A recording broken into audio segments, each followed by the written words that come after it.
Hello everyone, welcome to day 3 of Delhi vlog. তো এই ছিল আমার আজকের লুক। কেমন লাগছে অবশ্যই জানাও। তো আমি আর মা রেডি হয়ে বেরিয়ে পড়লাম। আমরা মেট্রোয় করে পৌঁছে গিয়েছিলাম রেড ফোর্টে।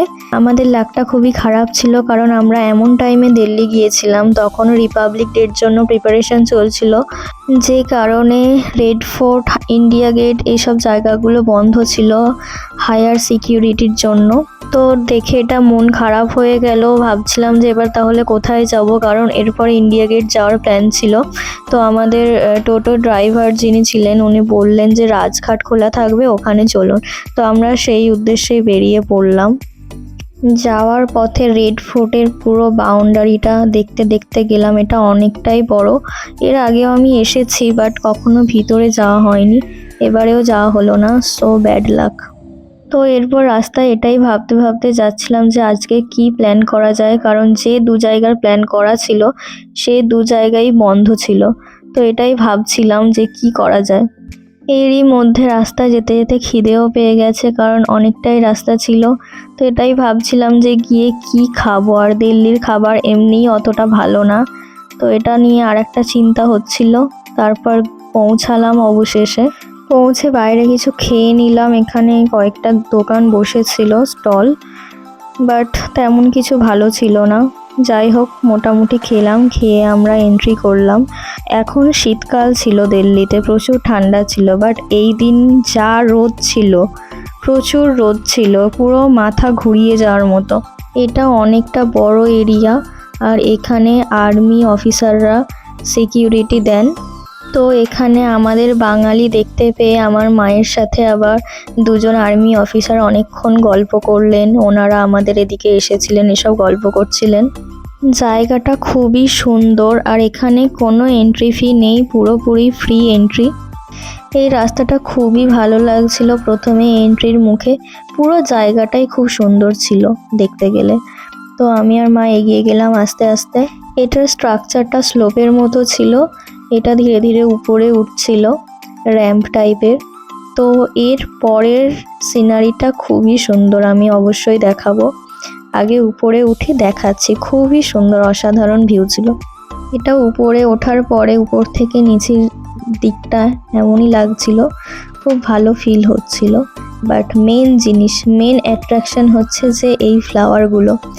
এটা পুরোটা উপরে, ছাদের উপরে, ছাদ বলতে গেলে উপরে একটা ফ্লোর টাইপের করা, উপরে পুরো স্কোয়ার করে পুরো গ্রাউন্ডটাকে কভার করে বানানো। আর এটা যে মেনটেন করা, আর এই রোদের মধ্যে, এই গরমের মধ্যে এই ফ্লাওয়ার গার্ডেনটাকে মেনটেন করা, সেটা সত্যি হ্যাটস অফ।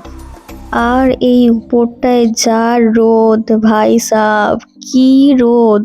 আর তোমরা দেখতেই পাচ্ছ কতটা দূর পর্যন্ত পুরোটা এইভাবে, পুরোটা 4টে স্কোয়ার, পুরোটা এরকমভাবেই গার্ডেন করা। মানে সিরিয়াসলি এটা মেনটেন করা খুবই খুবই ভালো ব্যাপার যে এনারা মেনটেন করেছেন এটা। আর এই পুরো গ্রাউন্ডে নিচে মাঝখানটায় মিডিল পোর্শনে আছে রাজঘাট, যেখানে খালি পায়ে ঢুকতে হয়, ওখানে জুতো পরে যেতে হয় না। আর ওখানে সবসময় কিছু একটা হয়, আগুন জ্বালায় বা কিছু একটা হয় ওখানে। আমরা আর ওখানে যাইনি, কারণ অনেকটাই হাঁটা পথ, আর খুবই কষ্ট হচ্ছিল শেষে এত রোদের মধ্যে। আর প্রচুর বড় জায়গা, এটা অনেকটা বড় জায়গা ছিল। তো আমরা অনেকক্ষণ গোল গোল ঘোরার পর অবশেষে নামার পথটা খুঁজছিলাম। এটা যেহেতু অনেকটাই বড় ছিল, তাই টাইমও লাগছিল পুরোটা দেখতে। বাট এই ভিউটার জন্য, এটার জন্য আমি আবারও যেতে চাই। এত সুন্দর গার্ডেন, এত সুন্দর ভিউ, আমি বারবার যেতে চাই। তাই এখানে একটু সুন্দর করে ভিডিও বানিয়ে নিলাম, তোমরাও দেখে নাও। এই যে সবাই রাজঘাটে প্রবেশ করছে, উপর থেকে দেখা যাচ্ছিল। তো এরপর আমরা উপর থেকে নিচে নামলাম। এখানেও খুব সুন্দর সুন্দর ফুল গাছ লাগানো ছিল, ভালোভাবে গ্রাউন্ডটাকে ডেকোরেট করা, এবং এখানে যে গাছগুলো সেগুলো খুব সুন্দরভাবে করা। এরপর ভিতরে আরও কিছু কিছু ছোট ছোট জায়গা আছে, অনেক কিছু আছে, বাট আমরা আর খুব বেশি ঘুরিনি, কারণ অনেকটাই বড় জায়গা আর এখানে মিডিলে বসারও কোনো জায়গা ছিল না, পুরো রোদের মধ্যে। তাই আবার আমরা ব্যাক করতে শুরু করলাম। তারপর আমরা কিছুক্ষণ বসবো। ফার্স্টে ব্যাক করলাম, জায়গা খুঁজছিলাম কোথায় বসা যায়।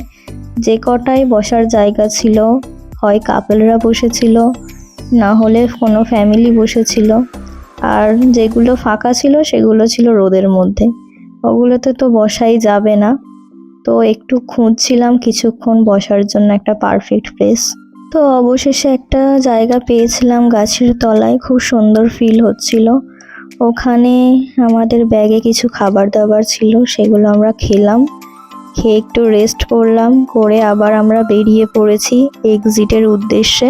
এবার আমরা বেরিয়ে পড়বো এখান থেকে। এটা অনেকটাই দুপুরবেলা ছিল, তো এরপর ডিসাইড করছি যে কোথায় যাওয়া যায়। এখনও ডিসাইড করে উঠতে পারিনি। এই যে রাজঘাট, এখানে সবাই দেখতে গেছেন, শ্রদ্ধাঞ্জলি দিতে গেছেন। তো এরপর ওখান থেকে অটো ধরে আমরা বেরিয়ে পড়েছিলাম সরোজিনী নগর। সরোজিনীতে যাওয়ার কোনো প্ল্যান ছিল না আমাদের এবারে দিল্লি ট্রিপে, বাট কোনো অপশান না থাকায় ভাবলাম যাওয়াই যাক। তো এখানে এই টাইমে মেনলি উইন্টার কালেকশন বেশি ছিল, খুব সুন্দর সুন্দর ছিল। তো এখানে কেনাকাটা করলাম, দুটো হাত পুরো ভর্তি হয়ে গেছিল। তো আর কোনো ভিডিও বা কিছু করতে পারিনি, লাস্টে বিরক্ত লাগছিল এত ভারী জিনিসপত্র নিয়ে। তো এরপর আমরা বাড়ির দিকে রওনা দিলাম। ভিডিওটা ভালো লাগলে like, comment, share and subscribe. Thank you for watching.